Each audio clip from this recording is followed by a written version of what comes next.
Guys, OMG, this story is just too juicy to not be told. You guys are not going to believe this. I sat down at my tournament today and I played a guy with a rating of 1392. You guys are not going to believe this. Like, you're not going to believe this. Basically, we're playing chess, right? And I'm killing him. I'm going to put the game here so I can show you guys how bad it was for him. And at the end of this video, you're going to see the moment in time in which he picked up my piece. He picked up my piece and did not capture it. The thing about chess, especially in tournaments, if you touch it, you have to move it. But I always thought that it was just touch move. Like if I touch my piece, I gotta move my piece. I did not know if I touched my opponent's piece, I had to capture it. So when he touched my piece, he actually picked my pawn up. He had a bishop, he picked my pawn up as if he was gonna take my, he was looking to take my pawn, but as he picked my pawn up, he realized that his rook was hanging. So he quickly put my pawn down and then put his bishop on a3, okay? He put his bishop on a3 to protect his hanging rook because my queen was vis-a-vis of the rook, and the only thing in front of it was the bishop. I just wanted to do a quick screenshot of the position, okay? This was the very position. As you guys could see, my pawn, which was on e5, just captured his pawn on d4. Computer says this was a great move. This is the very moment that I'm talking about. His bishop sitting there on c5, his white square bishop. I'm black in this position, he's white. He took his bishop and he picked up my pawn that's sitting there on d4, and he was going to he picked it up and he was recapturing with the bishop, but then he noticed that his rook behind his bishop is hanging, and that's when he proceeded to put his bishop on a3. Illegal, very much so. He picked up my piece, like he physically put my pawn in his hand and put it back down, and instead put his bishop on a3 to protect his hanging rook. Well, his rook that would have been hanging had he taken the pawn with the bishop. So guys, this is the position. Check it out, look at it. Computer says e captures d4 was a great move. I played it, and like I said, he picked up my pawn. He was going to recapture. He picked up my pawn and his bishop. He was going to recapture with the bishop. Then he saw his rook was hanging and ultimately elected not to put his bishop on a3, and he got away with it. He already had his bishop in his hand, and then he picked up my pawn. Can you believe it? Guys, I thought touch move, like I've been playing chess since I was a little girl. And I always thought that touch move was if I touch a piece, like if he touched his piece, he has to move. I didn't know if you touch your opponent's piece, you had to take it. He didn't just touch my piece, he picked it up. Like he was gonna take the piece. He picked the piece up, and I'm like, OMG, I didn't know it at the time. During the tournament, this past Halloween tournament, I did not know at the time that, you know, if you touched your opponent's piece, you had to capture it. So let me tell you guys how I found out. I work with my chess coach weekly, and we're sitting down and we are going over the game. I show him the position, and I'm like, yeah, at this moment he picked up my pawn. And he goes, oh, he touched your pawn? He picked it up? You know how LeBron was like, that's our ball? That's our ball? You remember when LeBron did that? He was like, he picked up your pawn? He touched your pawn? He picked it up? And I'm like, yeah, no, he picked up my pawn. It ain't our ball. It ain't our ball. It ain't our ball. It's our ball, ain't it? It's our ball. Hey, it's our ball. And he was like, oh, if he picked up your pawn, he got to take that. He got to play that. He has to take the pawn. Do you know how livid I was so upset. I was so upset. Like, no, he picked up my pawn and he did not take it. I was really upset because, like, not only did he pick up, like, first of all, I was in a completely winning position, guys. A completely winning position.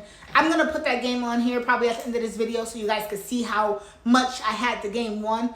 OMG, I couldn't have asked for a better position, but it came down to a point where I thought that I had checkmate, right? And instead of just capturing his rook for my bishop, I went for a checkmate pattern that I thought I saw where I sacked my bishop and his queen ended up taking my bishop. You guys are already familiar with this position, okay? So I'm going to start from right here just so you guys could see how even after he picked up my pawn but then put his bishop here on a3, I want you guys to just see how the game went about and how my position, even after he made that illegal move, even after he cheated like that, I still was in a much better position. Well, actually, even after he cheated, I still had the game won. Okay, guys, so just have a look at this, and we're going to go from this position here. So, as you guys know, this was the moment he picked up my pawn, he put it down, and then he put his bishop on a3 to protect his rook that would have been hanging, right?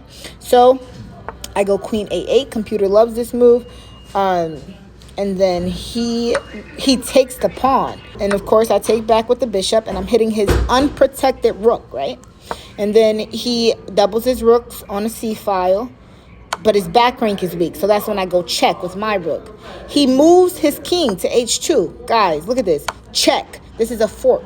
Very, very simple. From here, I'm clearly won. Even after he picked up my piece and got away with it, okay? Because that was a clear win. That was a clear, oh, you got to take that. And if he takes that as he was supposed to, he automatically loses the game. But even after that, look at this beautiful, beautiful, beautiful position I have. And I'm still clearly won.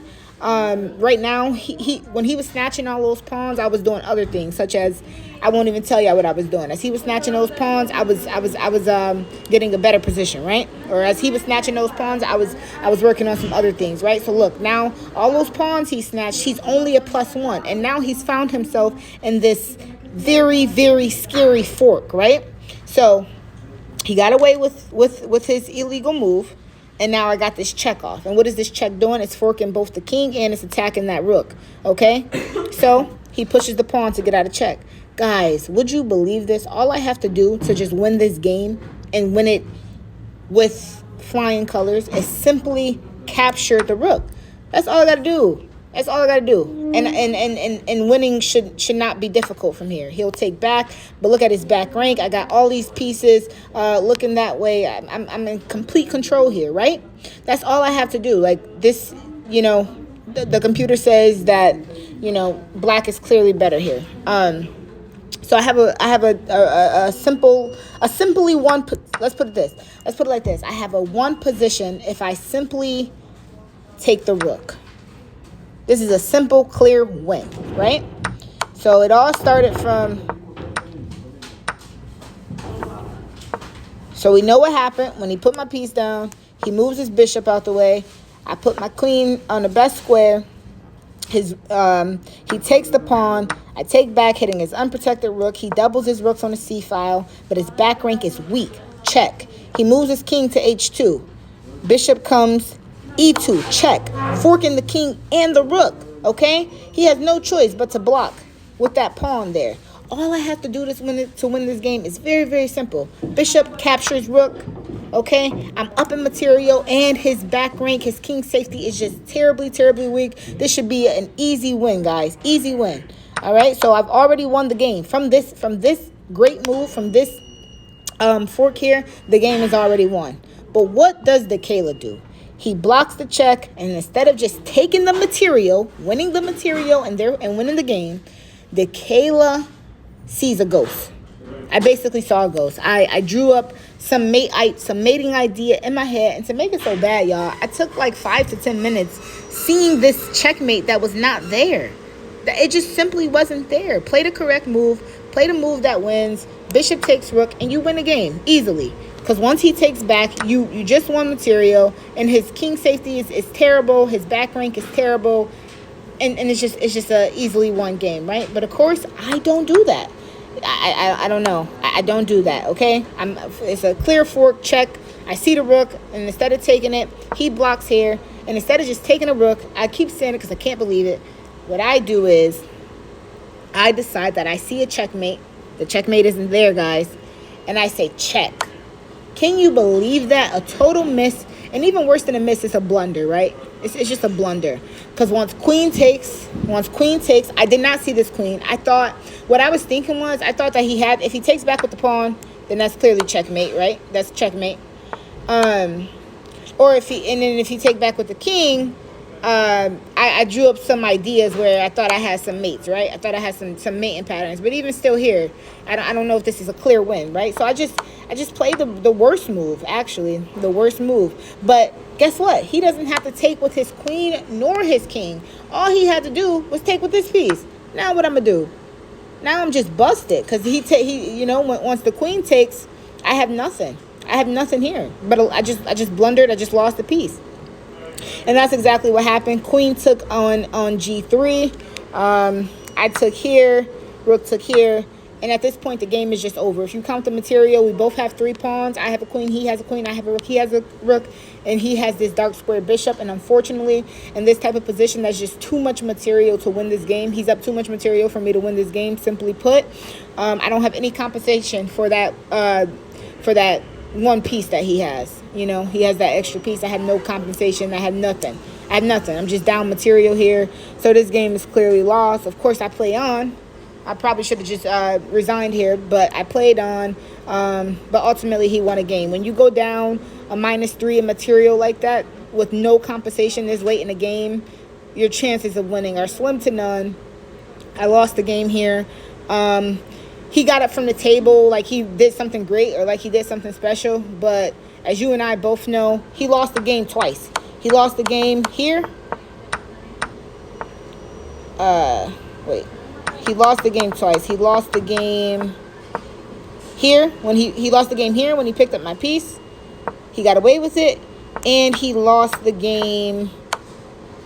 Oop. And he lost the game here. If after he blocks, I simply, instead of doing that, I simply take the piece and win material and attack his king safety and his back rank.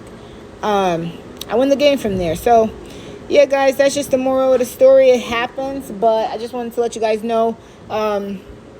First of all, he lost the game when he made the illegal move. But second, I still had the position won if I just do the right thing, right? Play the right move, which is just to simply capture this rook. Okay, guys, I hope that all makes sense. I promised to put the position in here, and I did. All right, let's get back to the video. But that's beside the point. Before I made that mistake, he picked up my pawn. He picked it up. Like, he actually picked up my pawn. Like, and when I met with my chess coach, he was like, oh, if he picked up your pawn, he has to play that. So I couldn't believe it. I could not believe it because he was a 1392 and over the board, that's a bit stronger to me at this time. And the thing is, I believe that he knew that he had to play that move. So he just got away with like breaking a major chess rule. It's just ridiculous. It really, really is. Like, he picked up my piece. Like, I have to live with that. You know what I mean? Like, he really, really picked up my piece and did not take it. You know what I mean? But guys, you know, sometimes you have to play the game. Sometimes you have to see multiple things. Sometimes you just got to play and just keep playing so that you can learn these things. I now know that if someone not only touched their piece, they have to move it, but also I now know if somebody touches my piece, they have to capture it, period, point blank. There's no picking up my piece and putting it back down. He got away with major chess breaking rule this past weekend, like, because had he taken my pawn that he picked up, he would have lost the game instantly because my queen just would have captured a free rook. And I was upset about it when I first learned that, you know, that was illegal for him to do. But you know, all I can do, every game I'm typically taking away like a major takeaway about something. Every game I'm learning something. So it's like, all I can do is like just, you know, understand that it's going to be a learning journey, a learning process, and that's exactly what I'm doing. So now I know if somebody touched my piece, they're going to take my piece. Just like if somebody touch their piece, they're gonna move their piece, and if I touch my piece, I'm gonna move my piece. Like, I'm just like, because I know that he knew, you know what I mean? And that is the part that's like, wow, he got away with that. So yeah, I wanted to tell you guys that story, and I will see you in the next video.